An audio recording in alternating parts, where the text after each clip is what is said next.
Good evening, dear children.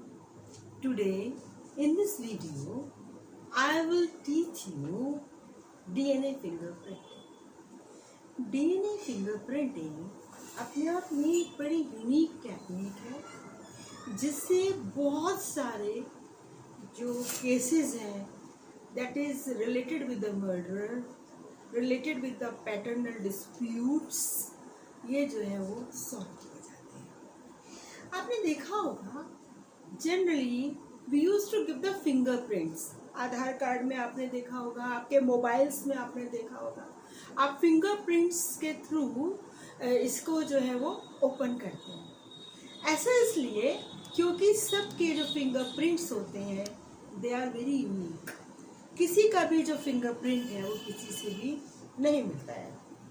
लेकिन अगर हम क्रिमिनल्स की बात करते हैं, सपोज किसी ने कोई क्राइम किया और उसने क्या करा कि अपना जो फिंगरप्रिंट है उसमें कुछ चीज़, जैसे आपने देखा होगा जनरली सीरियल्स वगैरह में भी दिखाते हैं जो क्राइम से रिलेटेड बनते हैं, तो उन्होंने क्या काम करा, अपने जो फिंगरप्रिंट से इसमें कुछ और पेस्ट किया और अपना वो वाला फिंगरप्रिंट है, रियल फिंगरप्रिंट नहीं किया।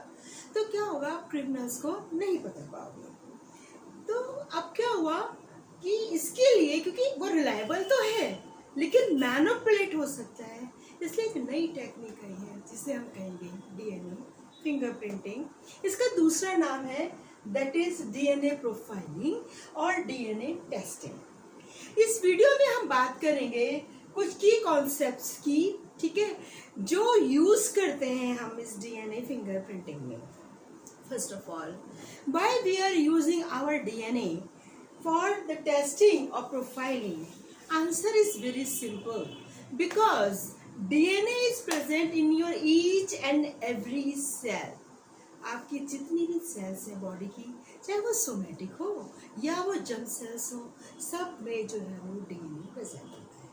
और ये जो डीएनए होता है बड़ा यूनिक है, बिकॉज जितनी भी आपकी सेल्स होती हैं उसमें आपके डीएनए का जो पैटर्न होता है वो लगभग क्या 100% सेम होता है।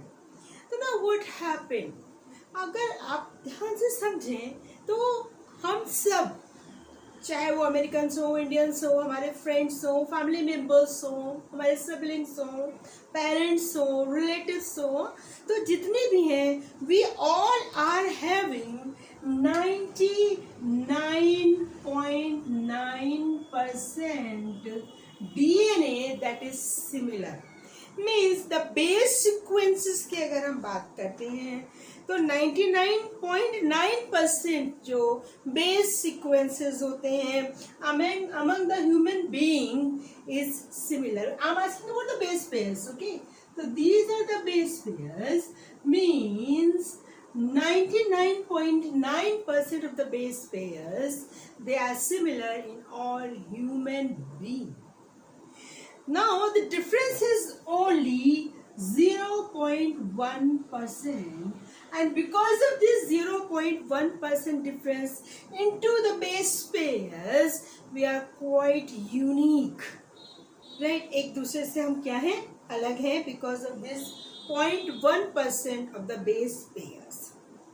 First of all, now each and every individual is receiving half of the chromosomes from the father and mother. आधे जो हमें chromosomes मिलते हैं 23 we are getting from the parents, and half set we are getting from the mother and father. ठीक है, अब हम समझने की कोशिश करेंगे कि क्यों हम डीएनए फिंगरप्रिंटिंग करते हैं और डीएनए फिंगरप्रिंटिंग के लिए वो कौन से आपके टेक्निक्स हैं जो हम यूज करेंगे। तो first of all try to understand that in our DNA there are few, suppose there are genes, right? तो ये आपका एक डीएनए है, राइट? और इस डीएनए में आप सपोज कीजिए यहाँ पर आपका ए जीन है, राइट? यहाँ आपका बी जीन है और यहाँ आपका सी जीन है, राइट? तो किसी भी एक क्रोमोसोम में हम लेंगे, सपोज हमने यहाँ क्रोमोसोम नंबर 1, 2, व्हाटसएवर यू वांट आपने लिया, ठीक है। तो किसी भी क्रोमोसोम में जब हम बात करते हैं डीएनए की, पहले हम अब समझ चुके हैं कि डीएनए किस तरह से पैकेज होता है, कैसी उसकी स्ट्रक्चर होती है। तो यहाँ पर जो डीएनए है वहाँ यहाँ पे ए बी सी, राइट, तो these are the genes, right, and these genes आपको पता है, प्लीज सेंट्रल डॉग्मा एक बार फिर से रिवाइज कर लीजिए कि जो डीएनए होता है it will produced RNA and RNA will produce, और यहाँ पर आरएनए कौन सा, मैसेंजर आरएनए, जो कि मैसेंजर की तरह काम करता है। डीएनए का जो भी कोड्स होते हैं, ठीक है, उन्हें यहाँ पे उसका डीएनए का मैसेज को लेकर के ये बाहर आता है इनटू द साइटोप्लाज्म, तो और इससे बनता है प्रोटीन। और आपने पहले ही समझ लिया है जो प्रोटीन है ये हमारे जीन का एक्सप्रेशन है। Proteins they are the expressions of our genes, right. तो यहाँ पे क्या हुआ, ये जो आपके ए बी सी और जीन्स है, दे आर द डीएनए और they are coding for mRNA and mRNA will code for protein. तो मीन्स क्या हुआ, they are expressing themselves in the form of the proteins, right? But in between अगर आप देखते हैं यहाँ पर जो आपका ये वाला पोर्शन है, right, this one, तो it will code for nothing. It will code for nothing, right? तो nothing basically is coded by this जो आपका ये सेगमेंट है between A and B gene, ये वाला जो सेगमेंट है इसी को हम कहते हैं सैटेलाइट डीएनए,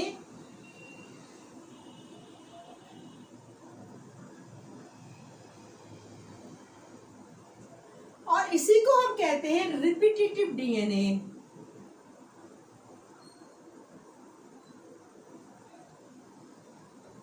तो now again I want to revise, जो हमारा डीएनए है, डीएनए में यहाँ पे A B C they are the genes coding for a protein, यानी अपने को एक्सप्रेस कर रहे हैं, लेकिन ए और बी के बीच में या फिर हम कहेंगे बी और सी के बीच में जो यहाँ पर ये जो सीक्वेंसेस है, जो बेस पे इसकी सीक्वेंसिंग होगी वो क्या करती है, it is coding for nothing. और यहाँ पर इसे हम कहते हैं सैटेलाइट डीएनए और रिपीटेटिव डीएनए हम इसे कहते हैं। और यही जो हम जब हम डीएनए प्रोफाइलिंग करते हैं तो हम इसी जो हमारा रिपीटेटिव और सैटेलाइट डीएनए है इसी को जो है हम बेसिकली टारगेट करते हैं, हम इसे यूज करते हैं। एक बात अब आता है कि सैटेलाइट डीएनए क्या इसके भी कुछ टाइप्स हैं, तो आंसर है यस, इसके दो टाइप है सैटेलाइट डीएनए के। एक तो होता है दैट इज माइक्रो और दूसरा होता है आपका मिनी सैटेलाइट।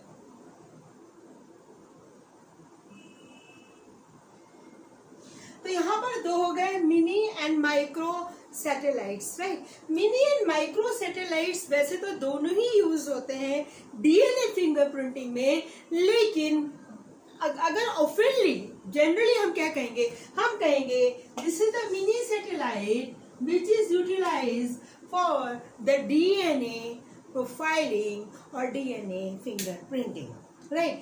अब डिपेंड करता है कि हमें ये मिनी और माइक्रो सैटेलाइट से डन रिपीटेटिव रिपीट करना, क्या रिपीट करेगा, that is particularly sequence, right. Sequence किसकी, that is base pairs, right. तो हम जब यहाँ पे रिपीटेटिव कहते हैं तो सपोज मैं आपको एक कोड कह रही हूँ, we are talking about the DNA, suppose this is ATGC, right, और ये कई बार रिपीट हो रहा है, मान लीजिए ATGC like 3 time 4 time 5 time, right. तो जितनी बार ये पर्टिकुलर जो सीक्वेंस है ये रिपीट होता है इसे हम कहते हैं कॉपी नंबर, राइट। और यहाँ पर जो आपका जो रिपीटेटिव डीएनए है इसी को हम कहते हैं this is VNTR, that is variable number of tandem repeats. कितनी बार ये जो सीक्वेंस है ये इसमें रिपीट हुआ, राइट। इसे हम कहते हैं कॉपी नंबर। जैसे यहाँ पे 3 टाइम हुआ है तो दिस इज द 3 टाइम, इसमें कॉपी नंबर इसका जो है वो 3 बार होगा, या 3 बार ये रिपीट हुआ हम इसे कहेंगे, और इसी को हम कहते हैं VNTR। ठीक है, अब आपको नेक्स्ट बताएंगे कि हाउ वी विल डिस्टिंग्विश और differentiate between micro and mini satellite, right. तो now first of all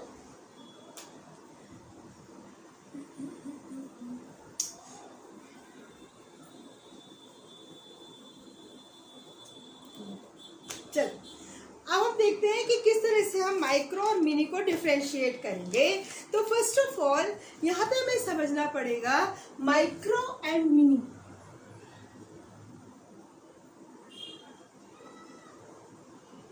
micro and mini satellite DNA, यहाँ पर जो माइक्रो और मिनी सैटेलाइट डीएनए है, first of all we will classify on the basis of A:T और C:G, means A और T का ratio और C और G के रेशियो के बेसिस पर हम इसे क्लासिफाई करेंगे। अगर हम बात करते हैं मिनी सैटेलाइट में, तो इसके पास C और G इन दोनों का जो रेशियो होता है वो हायर होता है, और A और T का रेशियो जो है वो कम होता है। जब हम माइक्रो की बात करते हैं तो यहाँ पर A और जो T का रेशियो है वो हाई होता है in comparison to the C and G के रेशियो। दूसरा होता है बेस पेयर्स। जब मैं मिनी की बात करती हूँ और माइक्रो की बात करती हूँ, तो first of all mini satellite, इसमें जो है 10 to 60 बेस पेयर्स होते हैं, जबकि हम माइक्रो की जब बात करते हैं तो अप्रोक्सीमेटली 1 to 6 और 10 बेस पेयर्स यहाँ पर होते हैं। तो हम क्या करेंगे, number of the base pairs हम इसको डिस्टिंग्विश करेंगे, राइट। एंड बेस पेयर्स जो है ये डिटरमाइन करती है, आपको पहले ही बताया था, length of the DNA segment. तो यानी कि यहाँ पर माइक्रो 1 to 6 बेस पेयर है तो उसकी लेंथ कम होगी, और यहाँ पर 10 to 60 इसका बेस पेयर है तो इसकी लेंथ जो है वो ज्यादा होती है। तो this is the difference between these two. अब सबसे इंपॉर्टेंट बात है कि हम क्या करेंगे,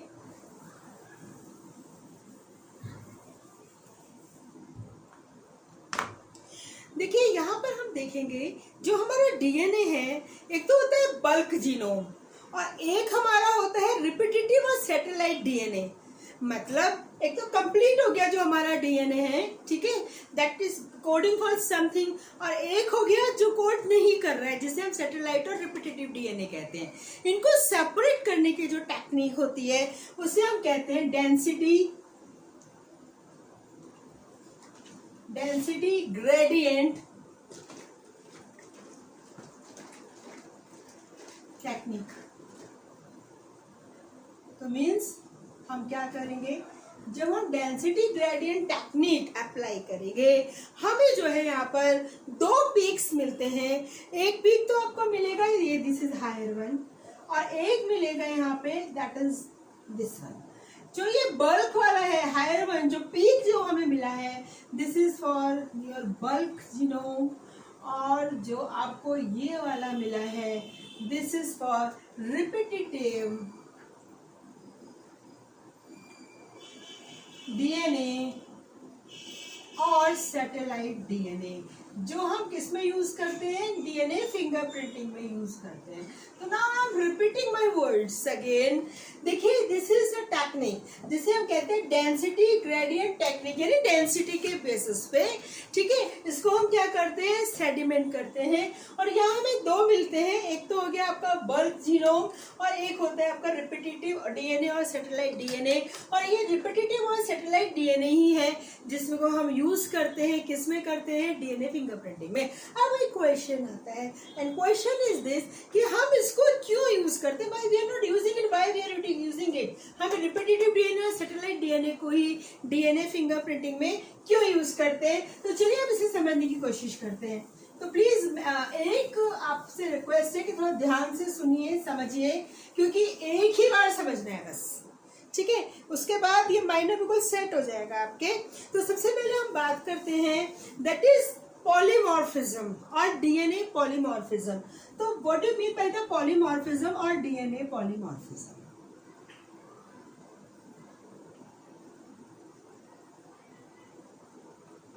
बिकॉज यही एक वो करेक्टर है, जो फीचर है जो हम यूज करते हैं अपने डीएनए फिंगरप्रिंटिंग में। तो फर्स्ट ऑफ ऑल हमें समझना पड़ेगा पॉलीमॉर्फिज्म किसे कहते हैं। तो पॉलीमॉर्फिज्म का मतलब होता है variations right at the genetic level and rises due to mutation, यानी कि म्यूटेशन होने की वजह से जो जेनेटिक वेरिएशंस आपके डीएनए में आती है उसे हम कहते हैं पॉलीमॉर्फिज्म। ठीक है, अब वो म्यूटेशन जो है हमने पहले समझा है जब हमने जेनेटिक कोड पढ़ा था कि जो म्यूटेशन है ये क्या हो सकता है, ये हो सकता है आपका पॉइंट म्यूटेशन, जैसे कि आपको याद ही है जो आपका सिकल सेल एनीमिया में था, पॉइंट म्यूटेशन, डिलीशन हो सकता है, इंसर्शन हो सकता है। तो यहाँ पर वो जो म्यूटेशन हुआ उसकी वजह से जो वेरिएशन आती है, जेनेटिक जो हमारा मटेरियल है उसे हम कहते हैं polymorphism. Now try to understand, जब हम बात करते हैं डीएनए पॉलीमॉर्फिज्म तो यहाँ पर कौन से फीचर्स होते हैं ये हमें समझना पड़ेगा। तो सबसे पहला होता है यहाँ पर, जैसे अभी आपको बताया ही है, पॉलीमॉर्फिज्म हो रहा है डीएनए में, मीन्स दैट इज वेरिएशन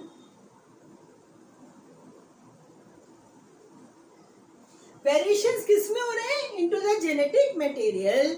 किसकी वजह से हो रहे हैं, ड्यू टू, किसकी वजह से, म्यूटेशन की वजह से, राइट। तो this is basically the main principle, जो म्यूटेशन हुआ उसकी वजह से जो हमारा जेनेटिक मटेरियल यानी डीएनए है उसमें वेरिएशंस होते हैं, और ये जो वेरिएशंस होते हैं they are present in high frequency in a population. ठीक है, अब ये वेरिएशन सेकंड इसमें हम पहले देखेंगे, दे आर इनहेरिटेबल।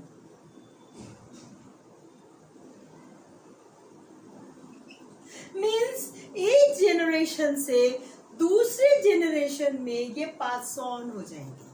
जो भी म्यूटेशंस हो रहे हैं डीएनए में ये एक जेनरेशन से दूसरे जेनरेशन में पास ऑन हो जाते हैं, ये इसका सेकंड है। और तीसरा इसका जो फीचर है that is it is occurring in a higher frequency in a population.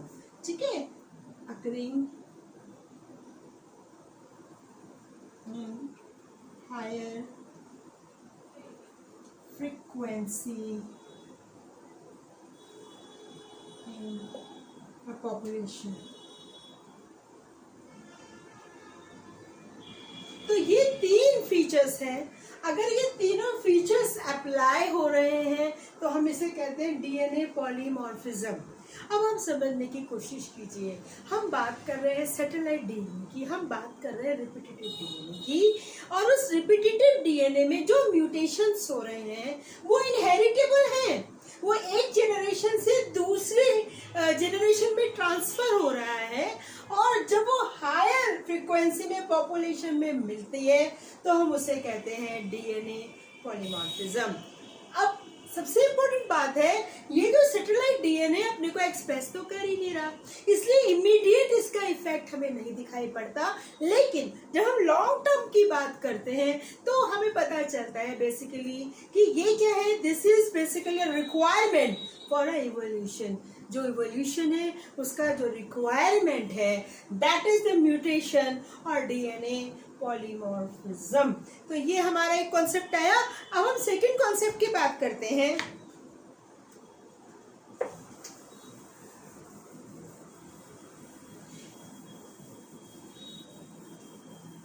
अब आपकी एनसीईआरटी कहती है कि जो म्यूटेशंस हैं they will occur in the somatic cell as well as germ cells. Germ cells वो होती हैं जो गैमीट्स बनाती हैं, और somatic cells they are occurring in all body cells. आपकी स्किन सेल है, आपके सारे सिस्टम्स हैं, जितने भी आपका ब्लड है, ईच एंड एवरीथिंग। ठीक है, तो वहां पर जो मिल रहा है सोमैटिक, और जो जर्म सेल में मिलता है जो गैमीट बना रही ओगोनिया है आपका प्राइमरी। अगर हम बात करते हैं आपकी स्पर्म्स की तो स्पर्मेटोगोनिया है, उसके बाद जितनी भी सेल्स बन रही हैं है ना, अनटिल अनलेस लास्ट हमें गैमीट नहीं मिल रहा है, तो these are the germ cells. और अब यहाँ पर क्या होता है कि जो म्यूटेशन है, देखिए यहाँ पर अब एज पर योर एनसीईआरटी कह रही है जो म्यूटेशन है वो सोमैटिक सेल में भी होगा, है ना, और आपके जर्म सेल में भी होगा। और अगर कोई भी चेंज किसमें हो रहा है, डीएनए में हो रहा है, तो यहाँ पर अगर जर्म सेल जो होती है उसमें कोई म्यूटेशन होता है तो bit obvious it will be transfer to the offsprings, ये हमारे ऑफस्प्रिंग्स में ट्रांसफर होगा। लेकिन सोमैटिक सेल में अगर कोई म्यूटेशन होता है तो वो ट्रांसफर नहीं होता है, इनहेरिटेबल नहीं है टू द फर्दर जनरेशंस। तो this is the difference between this to.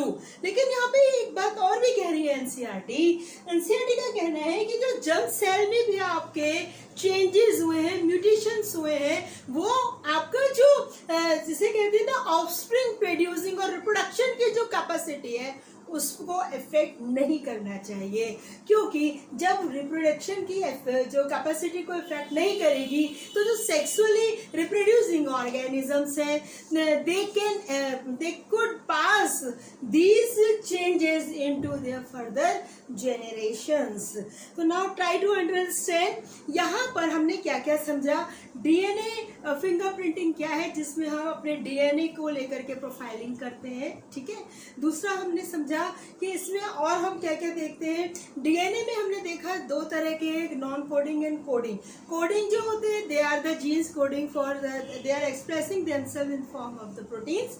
जो नॉन कोडिंग्स होते हैं उन्हें हम कहते हैं रिपीटेटिव डीएनए और हम उसे कहते हैं सैटेलाइट डीएनए। और यहाँ पर सैटेलाइट और रिपीटेटिव डीएनए की अगर हम बात करते हैं तो ये दो तरह के होते हैं, दैट इज आपका माइक्रो एंड मिनी। ऑल्दो दोनों में ही डीएनए फिंगरप्रिंटिंग होती है, लेकिन जनरली अगर हम ऑफनली कहते हैं तो यहाँ पे मिनी जो आपका सैटेलाइट डीएनए है वो रिस्पॉन्सिबल होता है डीएनए फिंगरप्रिंटिंग के लिए। इसके बाद हमने समझा कि अगर हमें इन दोनों को सेपरेट करना है तो कौन सी टेक्निक है, that is density gradient technique, जो डेंसिटी के हिसाब से हमें यहाँ दो पीक मिलते हैं। जो मेजर बल्क पीस होता है वो बल्क जीनोम का होता है और जो दूसरा पीक होता है वो होता है आपका सैटेलाइट और रिपीटेटिव डीएनए का होता है। इसके बाद हम एक बात और बोलते हैं, नॉन कोडिंग जो डीएनए उसे हम जंक डीएनए भी कहते हैं, ठीक है। अब क्या हुआ कि वेरिएशंस आती है, किसकी वजह से, म्यूटेशन की वजह से। दोनों सेल में आ सकती है, सोमैटिक और जर्म सेल्स में। जर्म सेल में इनहेरिटेबल है, यहाँ पे इनहेरिटेबल नहीं है। लेकिन एक और कंडीशन है कि म्यूटेशन ऐसा नहीं होना चाहिए कि वो रिप्रोडक्शन की जो पोटेंशियल है उसको इफेक्ट करे। इसके बाद हमने एक चीज और देखी कि जब हम कहते हैं डीएनए पॉलीमॉर्फिज्म, वेरिएशंस हो रहे हैं, जेनेटिक लेवल पे हो रहे हैं, म्यूटेशन की वजह से हो रहे हैं, इनहेरिटेबल हो रहे हैं, और सबसे इंपॉर्टेंट जो तीसरा है कि वो पॉपुलेशन में हाई फ्रीक्वेंसी में प्रेजेंट होना चाहिए। अब आपका ये क्वेश्चन नीट में भी पूछा गया है, देखिए दिस इज द क्वेश्चन कि कितने पॉपुलेशन में आपको ये जो आपके डीएनए पॉलीमॉर्फिज्म है, जो म्यूटेशंस है, इनहेरिटेबल है, कितने पॉपुलेशन में होना चाहिए। तो इनका कहना है that it should be at least 0.1%, यानी कि अगर हम बात करते हैं तो frequency should be greater than 0.01% in a population. यानी 100 में से कोई एक बंदे को 1% पॉपुलेशन के पास अगर ये डीएनए पॉलीमॉर्फिज्म है, अगर एक के पास होगा तो नहीं। अगर हम मान लो हम सैंपल ले रहे हैं, रैंडम सैंपलिंग कर रहे हैं, हमने 5 लाख लोगों पे काम किया, तो उस 5 लाख लोगों में से 1% जो पीपल हैं they should have this mutation. जो म्यूटेशन है, इनहेरिटेबल है, वो 1% पॉपुलेशन के पास अगर होता है, राइट, मोर देन दिस, तो हम इसे कहते हैं डीएनए पॉलीमॉर्फिज्म। और अब हम इसको जो मेरी नेक्स्ट वीडियो है उसमें मैं आपको बताऊंगी डीएनए टेक्निक की वजह की क्या जो मतलब स्टेप्स हैं। तो I think it's all about it. आप इसे समझ पाए होंगे and kindly give me the feedback also. Thank you so much.